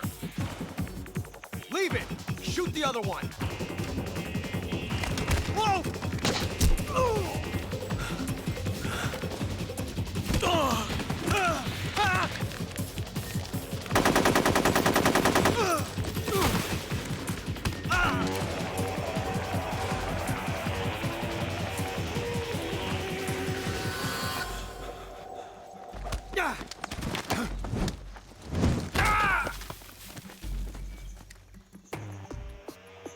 Holy fucking shit! He is a one-man army. What the hell's wrong with that guy? Oh, the dart, right. He was the guy who first got tranquilized.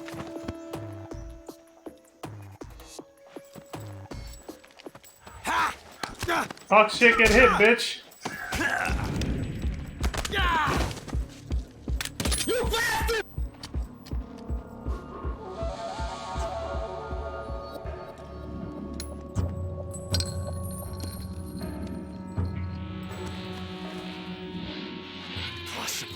You suck! You ejected the first bullet by hand, didn't you? I see what you were trying to do. But testing a technique you've only heard about in the middle of battle wasn't very smart. You were asking to have your gun jam on you. Besides, I don't think you're cut out for an automatic in the first place. You tend to twist your elbow to absorb the recoil. That's more of a revolver technique. You filthy American dog!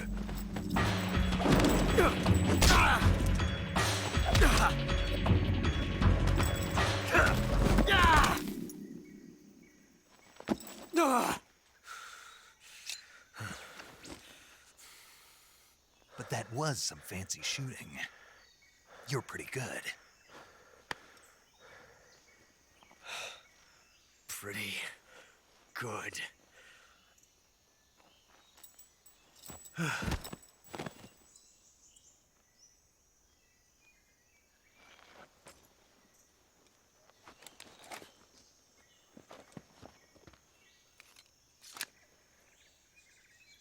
Yeah, his knack for showmanship made him test out something in a combat situation that he should have practiced at home, basically.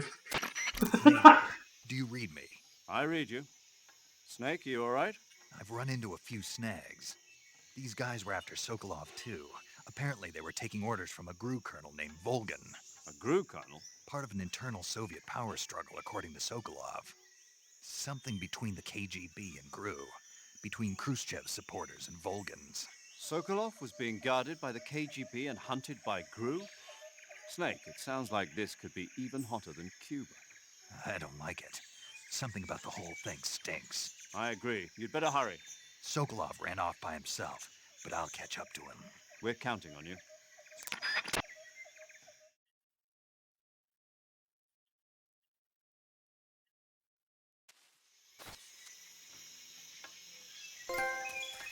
A young gun.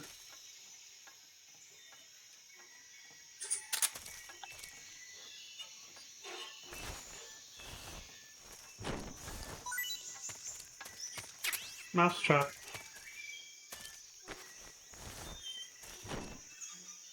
Okay.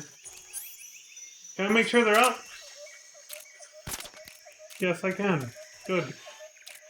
I want them getting back up anytime soon. There we go. Nighty night. Get the hell out of here.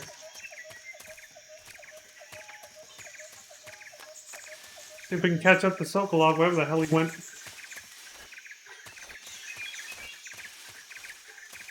Was there anywhere further north to go, or should I keep going? Should I backtrack? Oh, it's a little corner up there I haven't checked. Go see.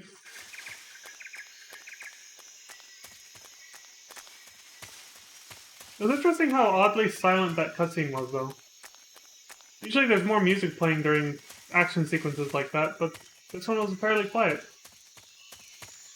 I think it's also a different composer and sound, you know, person in charge of sound probably from Metal Gear Solid 1 and 2. I don't think it's the same guy.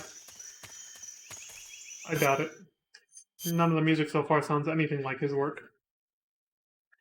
And not that that's a bad thing, I'm just commenting that the sound style is different so far. It seems very different from Metal Gear Solid 2. MGS2's sound design was also fairly different from the first game. Again, I think this is probably just because of the fact that it changed hands in terms of who the sound designer was for each game.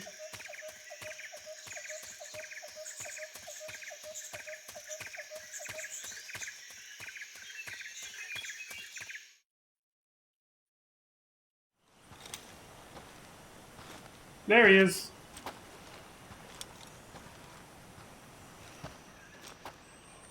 You okay? Those men were from the Ocelot unit. Spetsnaz? Yes. The best crew has to offer. They're coming for me. I'm finished! Calm down. I'll get you out of here, I promise. And we've got some of the best backup we could ask for. Look.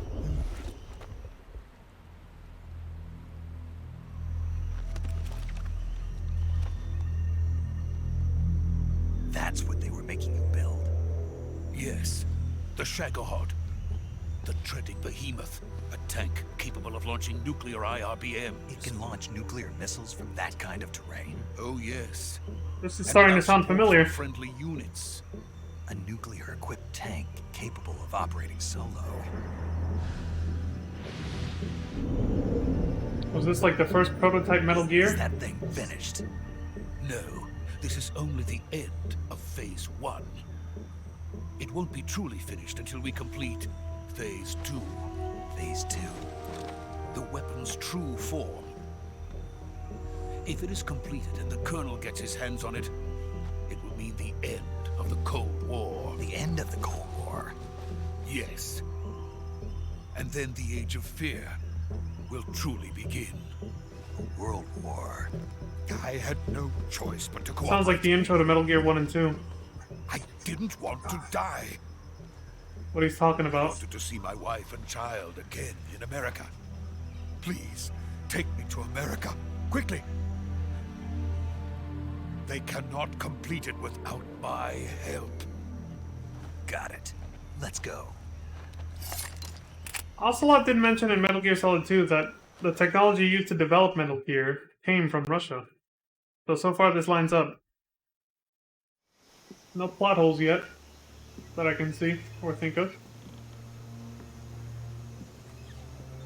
And it's lining up well with Metal Gear 1 and 2 as well. Our Big Boss was trying to create like an Age of Fear or something or other, but using Metal Gear and Outer Heaven.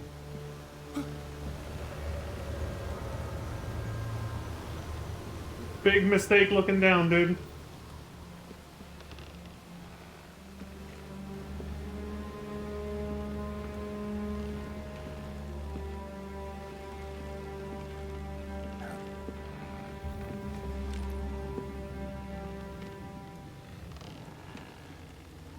The hell is she doing here?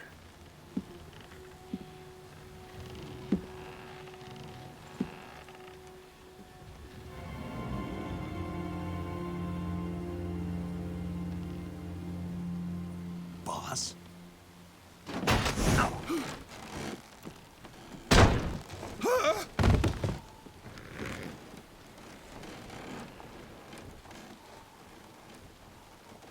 Good work, Jack. What are you doing here? Sokolov comes with me.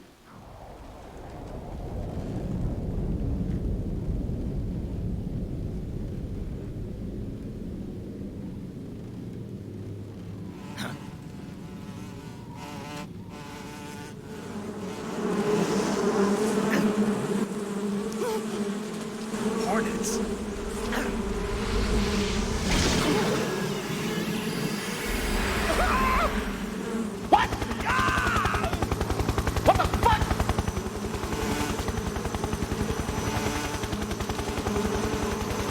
Hell is this? You can control hornets. Reminds me of like that dude who went and picked them up too. Reminds me of like Vamp or something. Like Psycho Mantis, but they control hornets instead of just using psychic powers.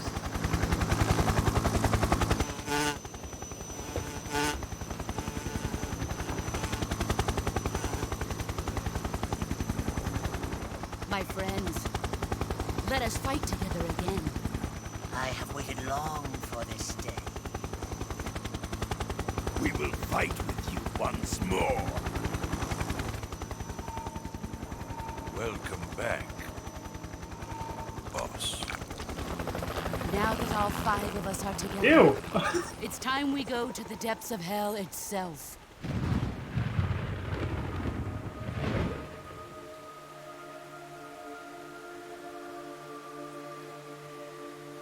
It's raining blood. Is he crying?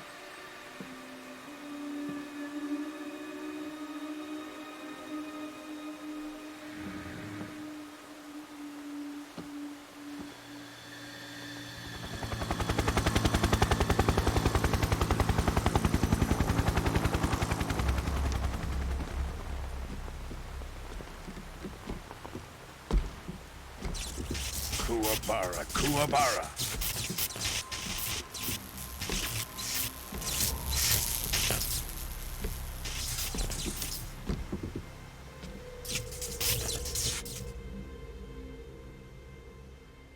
Ah, what a joyful scene. Colonel Vogan. Welcome to my country. And to my unit.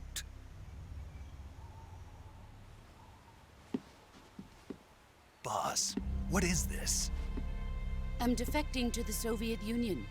Sokolov is a little gift from my new hosts. What?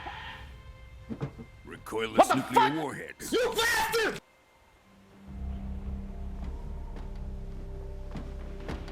These will make a fine gift for me. This can't be happening. Who is he? Another one of your disciples? Are we taking him with us? No, this one is still just a child. Too pure for us Cobras. He has not yet found an emotion to carry into battle. What are you talking about? Think you can pull the trigger?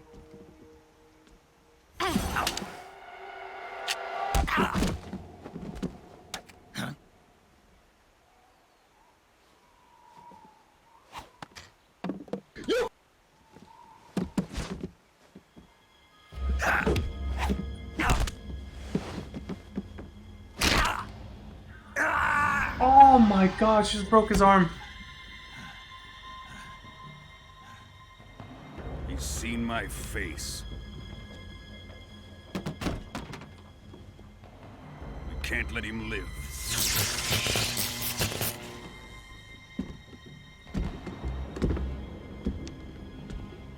If Khrushchev finds out about this, we're finished.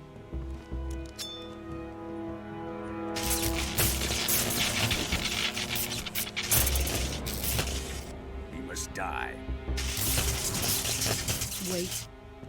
He's my apprentice. I'll take care of him.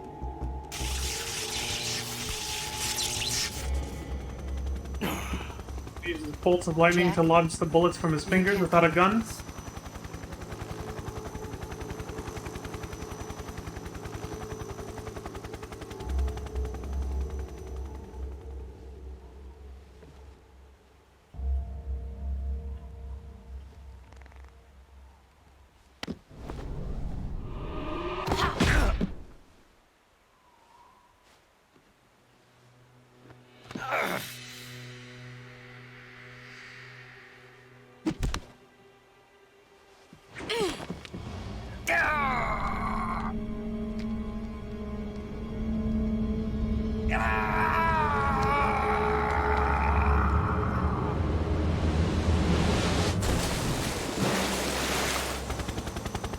The new blood has been rejected.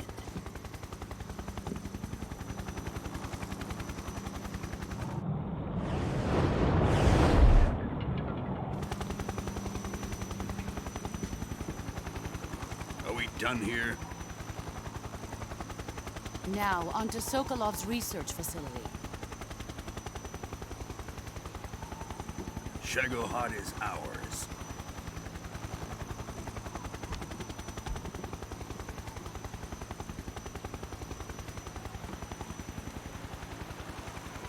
Drift away. My place is with them now.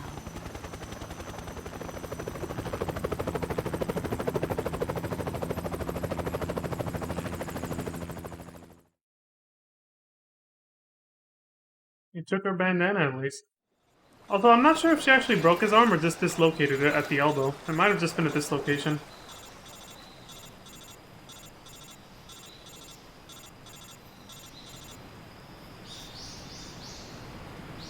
Either way, Snake got fucked up.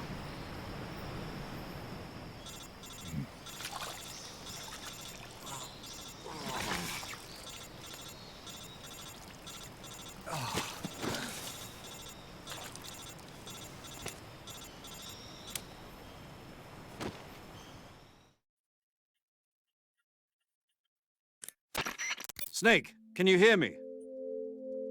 Yeah. Just barely. Snake, listen to me. You need emergency medical treatment. Can you move? You've got to get those wounds treated. Hang in there. All right, let's get you fixed up. Paramedic? Okay, Snake. Just relax and it'll all be over before you know it. Stay with me. I've seen people in worse shape before. Think you can handle it? Major. The boss. She's defected. We'll talk about that later. First, we've got to get you patched up. Okay, here we go. First, open the survival viewer with the start button. If you select cure, you can start the treatment. Healing is divided into treatment using medicine with the item window button and surgical treatment using the weapon window button. Your injuries include a fractured left elbow and rib bone, and lacerations on your upper arms, right elbow, and abdomen. They need to be fixed using surgical treatment. Move the healing cursor with the left stick to the affected part of your body. Once you've selected the affected area, hold the weapon window button and use the left stick to select the medical item, and then press the enter button. With this method, you can use items to help your recovery process. To treat a bone fracture, first secure the affected area with a fastener and then wrap it in bandages. That should do it. For lacerations, you'll need disinfectant to clean the wound, sutures to stitch it up, styptic to slow the flow of blood, and bandages to wrap the wound. If you do everything I mentioned, the wound should heal completely. Understood? Yeah. Stay with me. Go into the survival viewer and treat those wounds. That was too many instructions at once. I only got like half of it, which was like the elbow thing.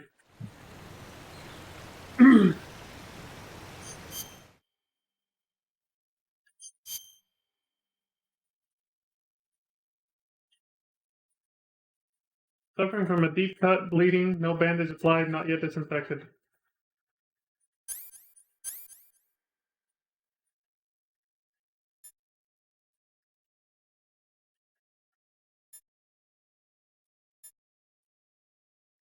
How do I know which part I'm actually looking at, though? Oh, I see. You target different areas like this. Okay, that makes it a little easier.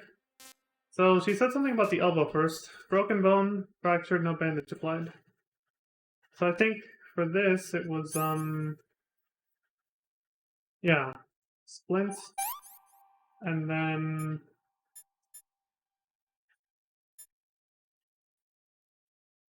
where is it? Bandage? All done.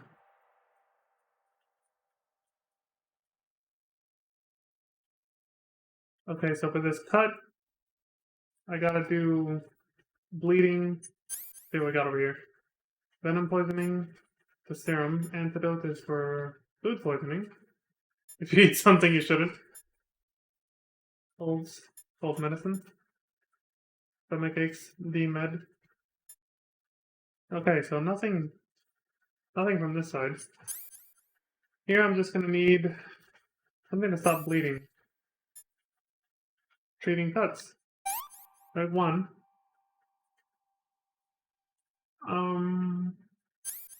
Bandage for the bleeding. Not yet disinfected. Probably should have done that first, but luckily this game doesn't seem to, you know, give a shit if you do it in the wrong order. Thank God.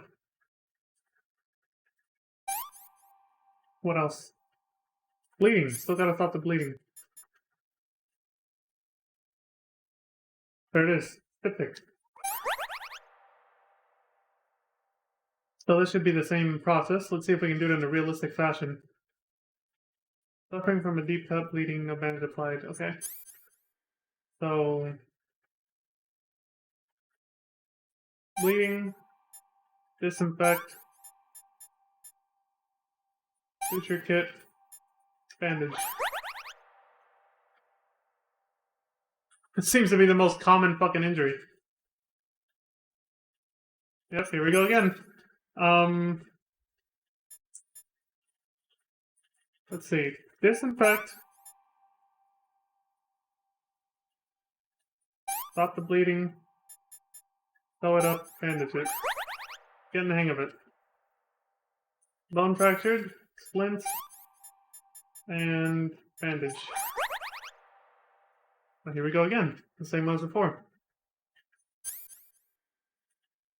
So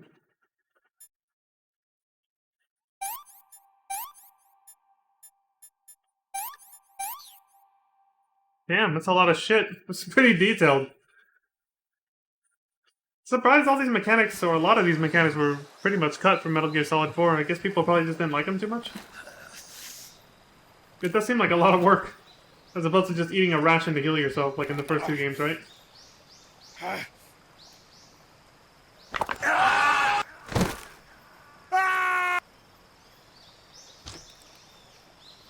Popping it back into place.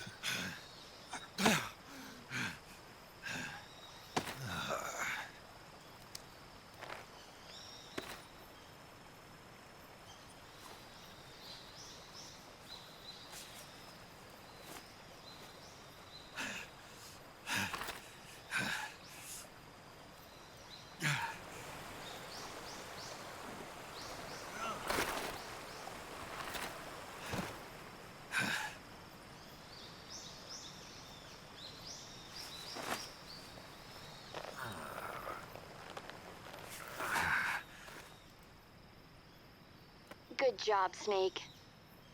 We're coming to get you now. Just stay where you are. We'll drop a recovery balloon. Can you set it up? Now, how he managed to do all that shit that I did in the menus by himself with a broken arm? I think it makes more sense for him to have popped it back into place before doing everything he did, but whatever.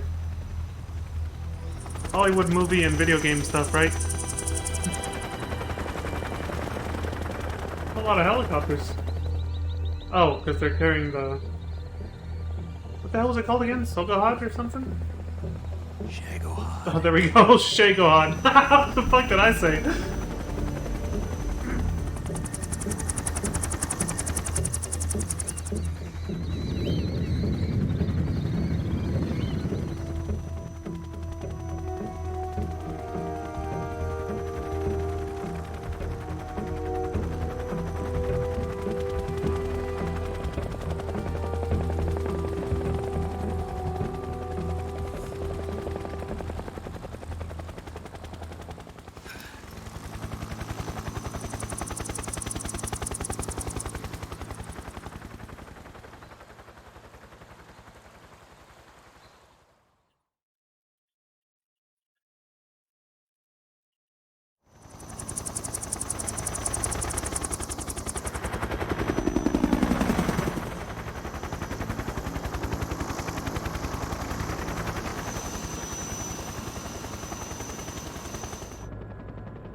Excellent. A great success. Thanks to the boss and her cobras, I have both Sokolov and the Shagohod.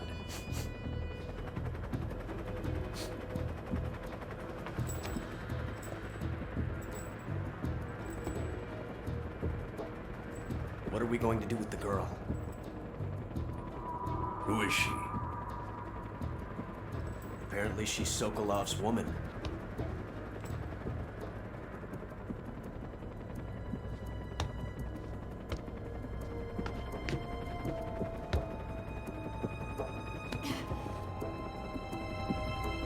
She's a nice catch. I'll take her. Not so fast, my dear.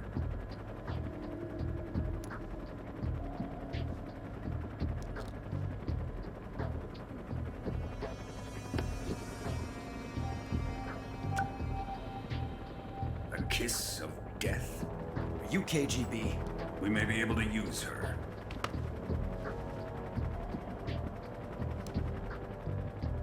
She has spunk.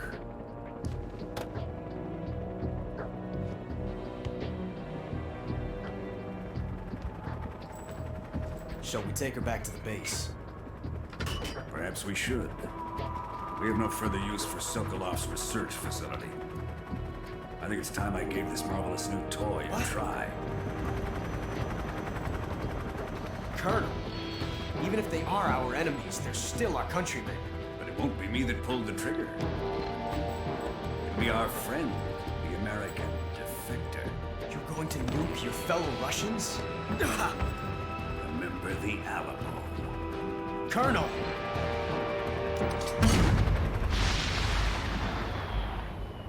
He actually did it. He doesn't give a fuck.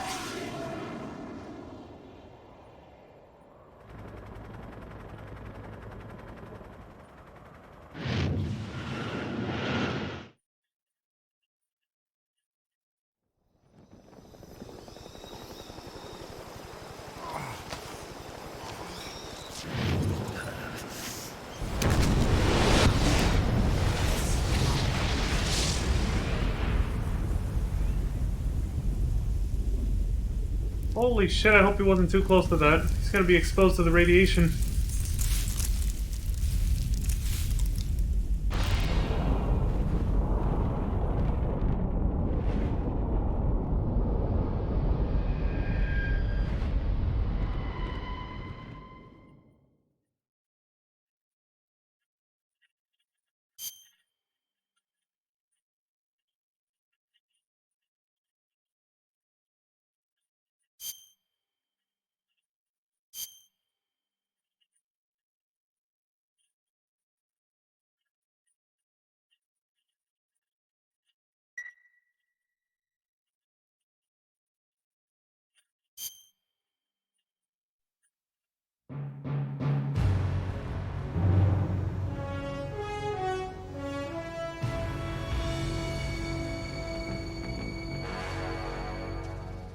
What a thrill, with darkness and silence through the night. What a thrill, I'm searching and I'll melt into you. What a fear in my heart, but you're so supreme.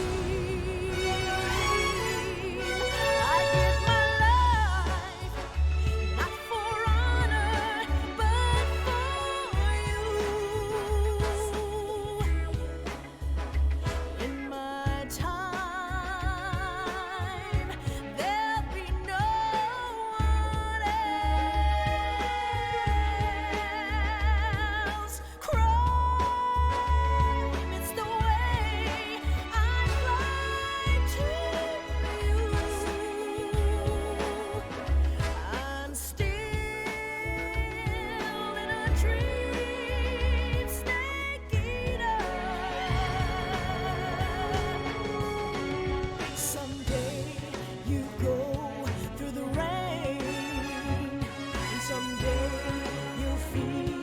on a tree frog. It's ordeal, the trial to survive. For the day we see new light. I give my life, not for honor, but for you. In my time. That's the same musical composer, so never mind. Harry Gregson Williams, I think he was in Metal Gear Solid 2, I'm pretty sure. It's the way I lie to you. I'm still in a dream, snake eater.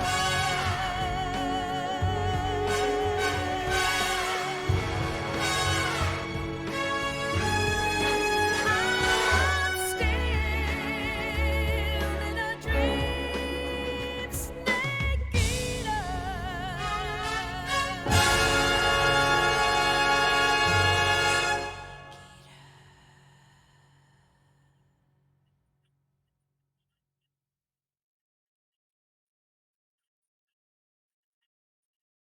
Interesting theme song.